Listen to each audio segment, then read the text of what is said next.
Hello नमस्कार दोस्तों, दीक्षा study official में आपका स्वागत है।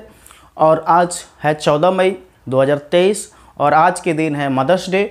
तो मदर्स डे की हार्दिक शुभकामनाएं पूरे देशवासियों को, और ख़ासकर जो है इस देश की जो माताएं हैं उनको जो है हार्दिक अभिनंदन वंदन नमन करता हूं उनको। और उनके लिए मैंने कुछ लाइनें लिखा है, कुछ पंक्तियां मैं उनको समर्पित किया हूं।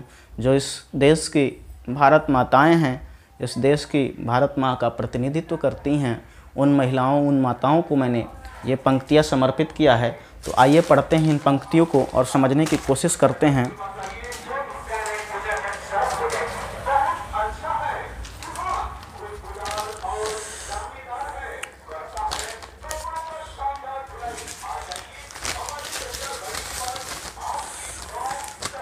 पहला पंक्ति है, ध्यान से सुनिएगा। मेरी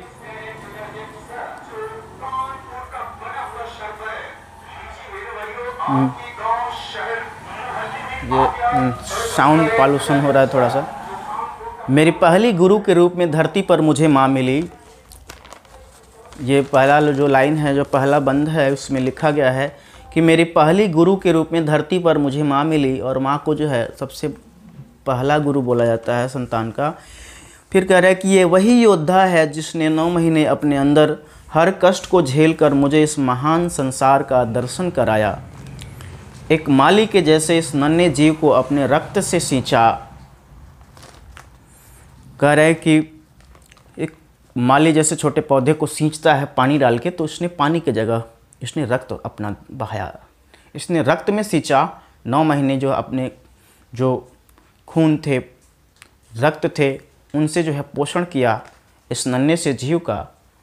और फिर अगला जो बंद है वो कह रहा है कि कोई और मेरे आंसुओं पे रोए या ना रोए, पर वो मेरे रोने पर आसमान उठा लेती थी। घर में जब छोटा बच्चा रोता था बचपन में, वो उससे कोई दिक्कत थी, वो बता नहीं पाता था, तो माँ भी रोने लगती थी। उसके रोने की आवाज़ सुन के, उसको देख के कह रहा है कि मेरे रोने पर आसमान उठा लेती थी।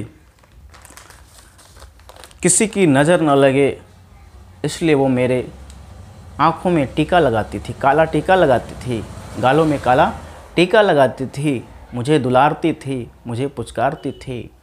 वो नज़रों से, दुनिया के बुरी नज़रों से बचाने के लिए वो मुझे काला टीका लगाती थी।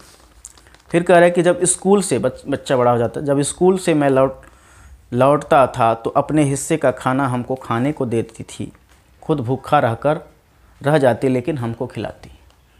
जब घर में खाना कम रहता है तो उस समय माँ जो है, जो अपने लिए खाना रखती है खाने के लिए, उसको छोड़ देती है, नहीं खाती है, और फिर बच्चे के लिए रख देती है। बच्चा जब स्कूल से आता तो उसको जो है वो खाने के लिए देती थी।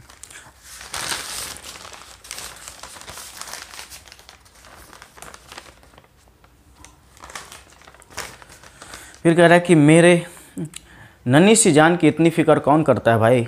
फिर कह रहा है कि नन्ही सी जान की फ़िक्र इतनी कौन करता है भाई, फुर्सत किसको है, फुर्सत किसको है, घर में सब दिखे। फिर कह रहा है कि घर में सब दिखे लेकिन माँ कहीं चली जाती या चली जाए तो सारे खिलौने मिठाइयाँ कम पड़ जाती थी मनाने के लिए। माँ कहीं नहीं दिखे तो बच्चा इतना गुस्सा हो जाता था, इतना जो है रोने लगता कि सारे मिठाई और खिलौने और जो है दुनिया भर की बातें जो है कम पड़ जाती थी। दूध का कटोरा लेकर पीछे पीछे भागती, हमें पुचकारती, दुलारती और मनाती, पर हमें भगाने और भागने में मज़ा आता था। बच्चा कह रहा है कि वो पीछे पीछे माँ को भगाता है और वो कभी हंसता भी, और वो कहता नहीं मुझे नहीं खाना है, तो माँ उसको दुलारती थी, नहीं बेटा खा लो, ये हो जाएगा वो हो जाएगा। फिर कह रहा है कि कभी वो डांटती, कान पकड़ती, और स्कूल ना जाने पर वो हाथ पकड़कर स्कूल भी पहुँचाती थी। बचपन में जब बच्चा स्कूल को नहीं सीखता है, नहीं जाना चाहता है, उससे डर लगता है, तो माँ उससे जो है हिम्मत देती है, उसको समझाती है, उसको हाथ पकड़ के स्कूल में तक पहुँचाती थी। तब स्कूल मुझे डरावना लगता है। तब बच्चा कह रहा है कि उस समय स्कूल मुझे डरावना लगता है। माँ के पास रहना चाहता था, पर वो समझा कर स्कूल भेज देती थी, कितना शब्द गढ़ूँ। फिर कह रहा है आगे, कितना शब्द गढ़ूँ सब कम पड़ जा रहे हैं। बचपन के यादों में हम बार बार चले जा रहे हैं, पर यह मुनासिब नहीं है कि लौट पाऊँ। पर ये मुनासिब नहीं है कि लौट पाऊँ उन बचपनों में, फिर से महसूस करूं उन यादों को जो पीछे छूट गए हैं, जो बीत गए हैं, पर तो ये मुनासिब है नहीं। अंतिम अंत कह रहा है कि माँ तो समंदर है आशाओं की दुआओं का, माँ तो समंदर है आशाओं की दुआओं का, माँ तो खुदा है चलती सांसों के हवाओं का, माँ तो खुदा है चलती सांसों के हवाओं का। और ये सांसें जो चल रही है, उन सांसों में भी जो है माँ की दुआएं हैं, जो है सही सलामत चल रही हैं। बहुत बहुत धन्यवाद। और ये बहुत ही अच्छा कविता है, इसको सुनिएगा, कमेंट करिएगा, मैंने लिखा है इसको। धन्यवाद।